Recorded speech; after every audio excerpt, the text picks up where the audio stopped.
Yeah, thank you very much, Franz. I just had to notice that when you share your slides, then the unmute button is somewhere else. So thank you very much, Franz. It's great to be in this session with two previous students. So I like that very much. This is the second part of the second day of the workshop, and the second day of the workshop can be, in a sense, to be paraphrased, Berlin School of Economics meets King's College. So that's the second part of that.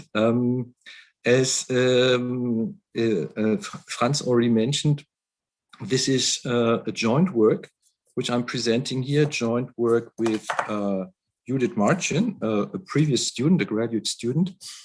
And in fact, she's mainly responsible for this work, because without her idea, which she came up for her master's thesis, of linking two strands of research, namely the regime research and the financialization with the macroeconomic policy regime research we had been doing a couple of years before, I think this would have never come into existence. I hope Judith, I think, is around, and maybe she will join us then for the discussion. So this paper is built on the work she's been doing in her master thesis, and then we have refined it and have targeted it a bit more towards the currently ongoing debate. And in a sense, it can be seen as a response to what Carsten has just presented.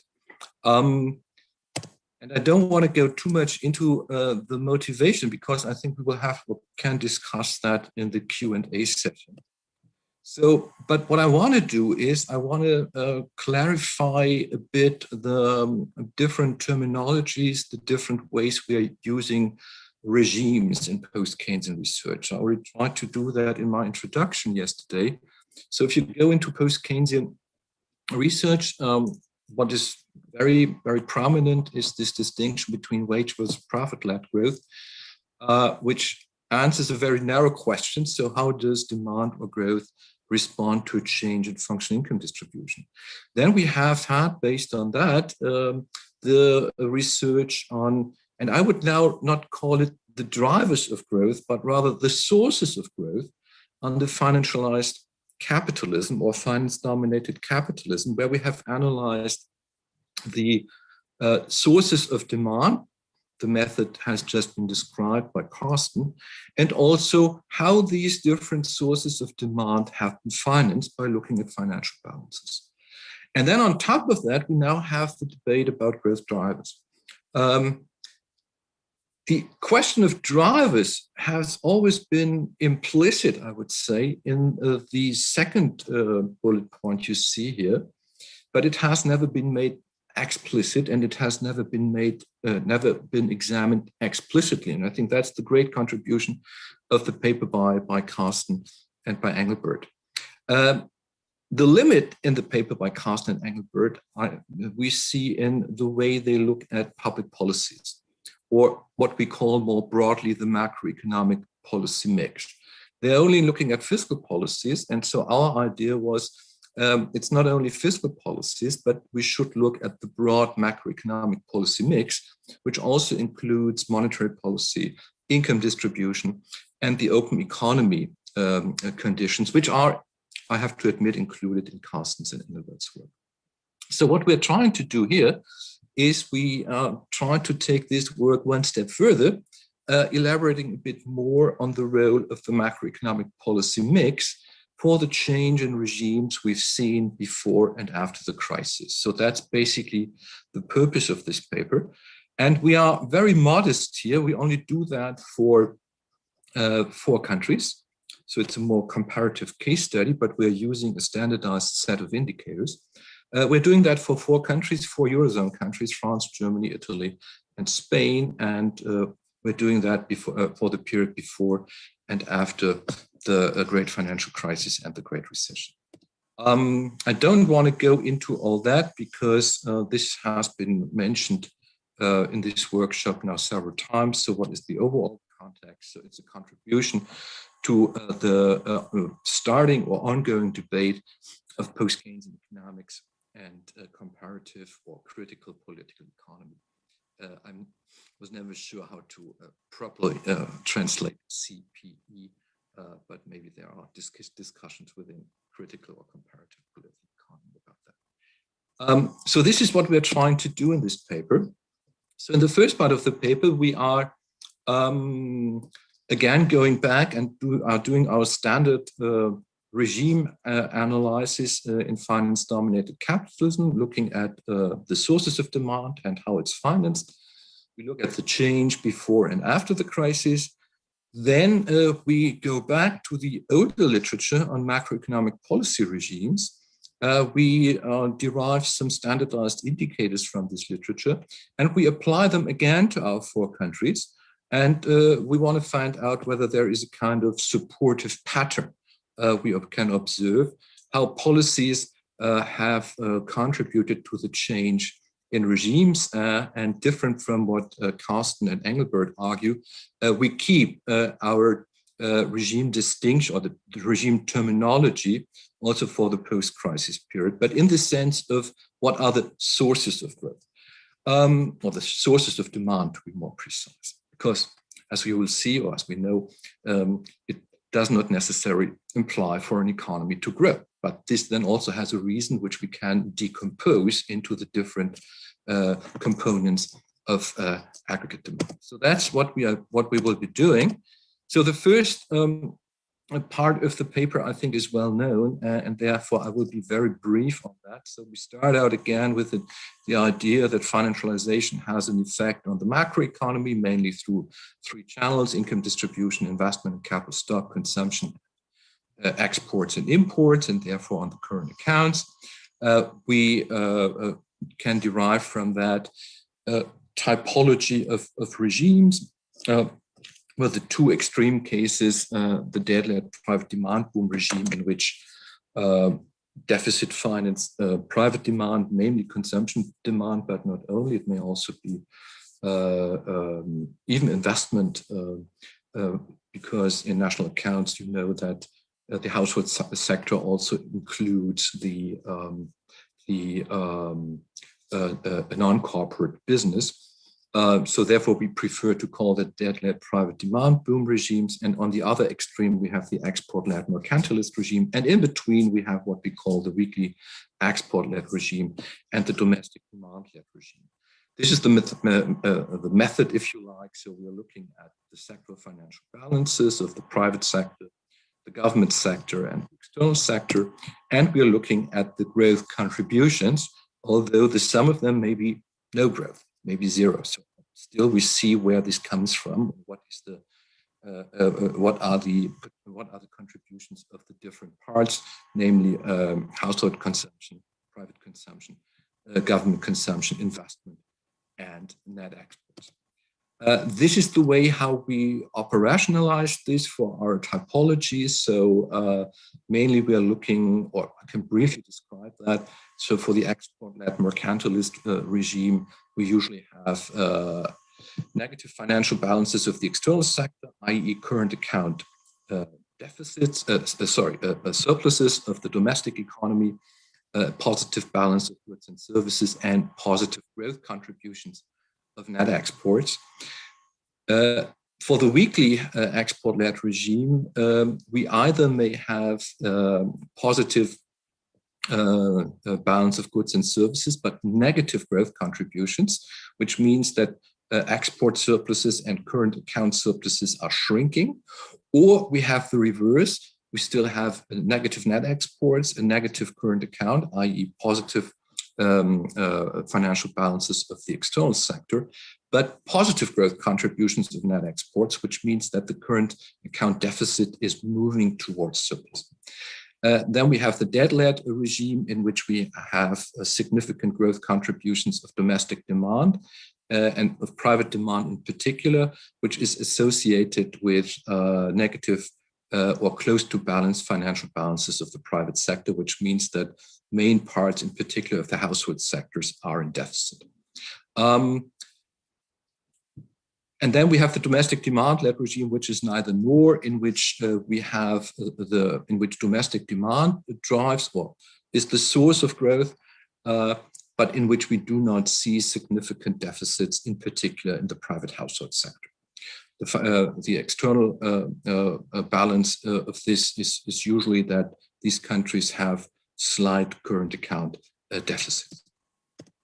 We apply that, and for the sake of time, I will be quick on that. We find that for our 4 countries and for the EA12, so the core Eurozone as a whole, we find that Spain is a debt-led private demand boom country, Germany an export-led mercantilist country, France and Italy both domestic demand-led, as is the Eurozone, the core Eurozone, the EA12. This is also a figure, I think, which is well familiar to many of you. If we do these analyses for a broader set of countries, and if you want to look into that, we have that published in the Review of Political Economy in 2020. And the figure is taken from that. Then you see that for the Eurozone, you have this imbalance of current account surplus and rising current account surpluses and rising current account deficits within the Eurozone. But the Eurozone as a whole, the core Eurozone as a whole, is roughly balanced in this period, in the first period of our analysis, which you see here, which is before 2007, 2009. When we then look at the recovery period, and that is, I think, also well familiar, we see that recovery in the Eurozone has been particularly weak in international comparison. We have the US here as the usual comparison, although it is highly asymmetric within the Eurozone. So we have Germany with a pretty good performance, and we have Italy and which you have here, and Spain among the 4 countries with a very weak performance, Italy particularly.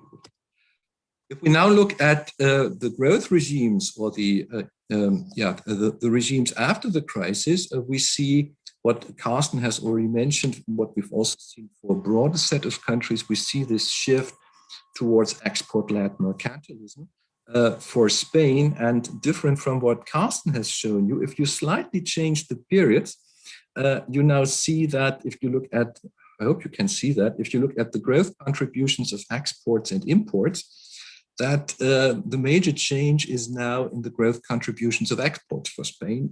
And our periodization is slightly different from yours. So we have the first period from 2001 to 2009, and the second period 2010 to 19. So the crisis is now included in the first period in our case. And then you see that you get a result which slightly contradicts or is different from yours.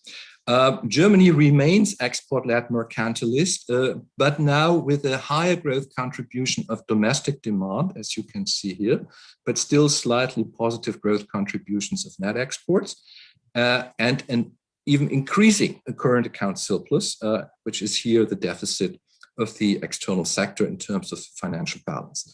France remains domestic demand-led, and Italy turns export-led mercantilist, although there is no growth. And this is what you can see here. So the growth in Italy the economy is not growing. It hasn't been growing in the first period, and it's not growing in the second one. Although if Italy would not have had the external sector, then the economy would have been shrinking in the second period. It is the slight growth is coming from net exports here. For the Eurozone as a whole, we also see this shift towards export-led mercantilism. And again, this is, I guess, also well known in this audience. This means that the Eurozone as a whole is now contributing to international global imbalances. So this is what we call the rebalancing a la Eurozone. Almost all countries have now got rid of their current account deficits, with a few very small exceptions, and the Eurozone is now free riding on world demand. So this is what you have here. And this, of course, has all sorts of implications for the weak recovery of the world economy after the crisis. It has all sorts of implications for global imbalances. That is what we have presented yesterday in the paper by Hein Martschin. or the presentation by Untitled, joint paper with Benjamin Jungmann and myself. Now, what is new now? What is new now is that we look into the macroeconomic policy regime effects on all that. And this is what I would like to present in the second half of this short presentation. Now, a macroeconomic policy regime describes the set of monetary, fiscal, and wage or incomes policies, as well as their coordination and their interaction against the institutional background of a specific economy. This includes the degree of openness or the exchange rate regime. The benchmark for a functional or properly working macroeconomic policy regime is derived from post-Keynesian macroeconomics, and it is opposed to the implication of new consensus macroeconomics, the Kaldin-Soskic macro model, which underlies or informs a lot of comparative political economy analysis. As I mentioned in my introduction, this kind of research has a tradition which goes back, well, maybe it goes back further, but that's what I know about it, to the early 2000s, when here at the Berlin School, for instance, Hans-Jörg Herr with different authors has derived or has come up with this idea of macroeconomic policy regimes.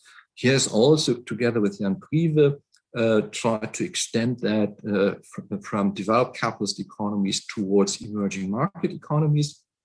And while I was at the working at the WSI and the IMK at the Buckler Foundation, we did a lot of papers using or trying to standardize this approach and trying to argue, in particular in the early 2000s, that the German disaster in this period was not due to structural rigidities, but was due to a dysfunctional macroeconomic policy regime. So you see a lot of co-authored work with Achim Truber and also with Thorsten Nichoy, who I think is also important. Now, again, just to briefly wrap up, what is the background or what are the criteria we derive from theory? So for monetary policy, we derive from post-Keynesian theory the requirement that the rate of interest, in particular the long-term rate of interest, which is not under direct control of the central bank, but on which the central bank policies have an impact, should not exceed growth.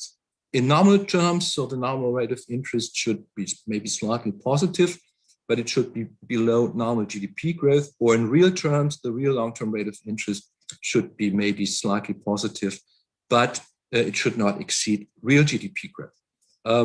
Because this is the condition, as we know, that we do not force deficit sectors of the economy, be it the private sector or be it the government sector, to run primary surpluses in order to service their debt. An old condition which has been derived from F.C. Dommer already in the 1940s. For wage policies, we require that nominal wages should in particular stabilize inflation at some target rate, although we acknowledge that the rate that nominal wage policies and the nominal wage rate, which is under control of wage bargaining, may have also an impact on income distribution because of incomplete pass-through of unit labor cost changes towards prices. Equation 2 is the famous post-Keynesian rule for that. So nominal wages in the long run should grow at a rate equal to trend productivity growth plus the target rate of inflation in order to reach inflation target. And then for fiscal policy, what we require is a kind of functional finance approach. So fiscal policies should not target any government deficit GDP ratio or not any government debt to GDP ratio, but building on the work of Abel Lerner from the 1940s, fiscal policies should make sure that aggregate demand is stabilized at some non-inflationary full employment level, which implies that the government deficit should mop up or should be equal to the difference between private saving and private investment at full employment levels. If private saving exceeds private investment, then governments would have to run a surplus. From this, you can then derive a fiscal policy reaction function, which you see here in equation 4, which has a long run component, which is derived from equation 3, and then maybe a short-run component, which is the response towards shocks to demand, which means that if you have a shock to aggregate demand, so if employment falls below your target level, then you need a higher deficit. If it rises above, then the deficit has to be lower. You can also show, but maybe I skipped that. If you follow this, maybe I should mention this. It means that in the long run, your government debt to GDP ratio will stabilize at a definite value. It won't grow forever. And if the rate of interest is below GDP growth, you can even run a primary deficit without harming the stability of your long-run debt to GDP ratio. Now, how have we operationalized all this? So we have looked at the following set of indicators. So for monetary policy, the most important one is the third one, the long-term real rate of interest minus real GDP growth. But we have also looked into the short-term real interest rate and the long-term real interest rate. For wage policy, we look at the nominal unit labor cost growth relative to the target rate of inflation. But also we look at changes in labor income shares, because we may have an impact of wage policies also on income distribution, and that is important to include into the analysis. For fiscal policy, we first examine whether fiscal policy is pro or counter-cyclical. And for this purpose, we look into the change of the cyclical adjusted budget balance potential GDP ratio relative to the change in the output gap. If those two move in line, move in the same direction, then we have counter-cyclical policies. If they move in opposite directions, we have pro-cyclical policies, which may be either pro-cyclically contractive or pro-cyclically expansionary. Furthermore, we look at the government investment as a share of GDP ratio as an indicator for the long-run growth orientation of the government, assuming that a high government investment ratio is favorable to also private investment, technical change, and therefore to long-run growth. For the open economy conditions, similar to what Carsten and Engelbert have done, we look at the degree of openness, and then we have an indicator for price competitiveness, which is the real effective exchange rate, and we have an indicator for non-price competitiveness, which is the OC, economic complexity index. Before we take a brief look at the data, maybe some further background. For monetary policy, it's clear that since we are looking at 4 Eurozone countries, that the ECB only controls the short-term nominal interest rate for the Eurozone as a whole. However, in particular, after or in the course of the crisis, until now, we've seen that the long-term nominal interest rates in the Eurozone differ, which they had not done before the crisis, due to different risk assessments in financial markets. And the real interest rates may then also, or are then also affected by inflation differentials by the in the different countries. And therefore, the ECB does not control the real rate of interest for each country, to be clear. When we assess the wage policies, and in particular the effects on functional income distribution, we can draw on the literature on wage and profit-led demand and growth. And for the 4 countries we're examining, we know that in most of the estimations, these countries have been estimated to be wage-led, which means the redistribution towards labor will be expansionary. We have not looked, because you see the set of data is already quite complex. We have not looked at the interaction with the financial sector, but we have taken as background information country-specific studies which have been done, for instance, in the Fiscal project, which were published in a book which I have co-edited with Daniel Detzer and Nina Dodig. This is the data we have looked into. So you have all the indicators. But since I'm running out of time, I will not go too much into the details here. If you like, I can do that in the Q&A. but would rather like to summarize all that in this final table, where we have tried to condense what we have found. And now we can look at each country in turn. So for Spain, we had and the plus is indicating an expansionary policy stance, and minus is indicating a contractionary policy stance. And if we apply this kind of analysis, you see that for Spain, in the first period, 2001 to 2009, we have expansionary effects from monetary policies, low interest rates, and a high GDP interest rate, or positive GDP interest rate differential. The effect of wage policies was rather negative because the unit labor cost growth did exceed the target, and this was associated even with a fall in the wage share.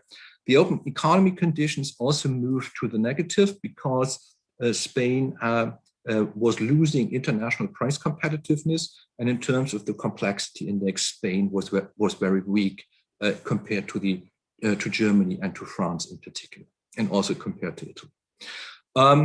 In the second period, this has changed, and this has then, in a sense, triggered, if you like, the switch towards an export-led mercantilist regime. The monetary policy stance has become restrictive, maybe just to see the data. Now we have a positive long-term real interest rate, real GDP growth, and this is also associated with a high real long-term interest rates due to two effects. On the one hand, the diverging nominal interest rates, and on the other hand, also the low rate of inflation in Spain. So monetary policy with a negative stance, wage policy also with a deflationary stance, because now you have nominal wages grow at a much lower rate than the target associated with a fall in the labor income share. Fiscal policy also contractionary due to austerity policies mainly. And what has improved are the open economy conditions, because the Spanish economy seems to rely on international price competitiveness. And you can go through the indicators for all the countries. So maybe the opposite case is Germany, where we had a restrictive monetary policy stance in the first period, also restrictive wage policies. Fiscal policy stance was a bit mixed. The open economy was also a bit mixed because Germany lost in terms of price competitiveness, but Germany is benefiting from a high degree of non-price competitiveness, which did not suffer in this period. In the second period, this has changed a bit. Now the monetary policy stance is expansionary. The real interest rate GDP difference is now negative. Wage policies has become expansionary. The wage share has been slightly growing, and it is now closer to nominal wage growth is now closer to the required target. Fiscal policy has a more restrictive stance in this period, and the open economy conditions have not changed so much. This means that although we still classify Germany as an export-led mercantilist regime, the degree has become lower, and this is due to, in particular, improved income distribution and also improved financing conditions, if you like. I don't know if I have time to go through the two other countries, but maybe we can then do that in the Q&A. So this is the approach we have chosen, and I think, and that is my last slide. No, this is everything I have to skip, which explained that in detail. Let me just therefore briefly wrap up. I think our approach supports still the usefulness of the identification of demand and growth regimes according to growth contributions or growth sources of the demand components and of the financial balances. I think this allows us to understand, well, where does the demand come from, or where does it not come from if we have stagnation? And second, I think it also shows that when we look at economic policies, it's not only fiscal policies which matters, but it's the full macroeconomic policy mix if we want to understand why regimes have changed over time. Thank you very much, and apologies for being a bit over time.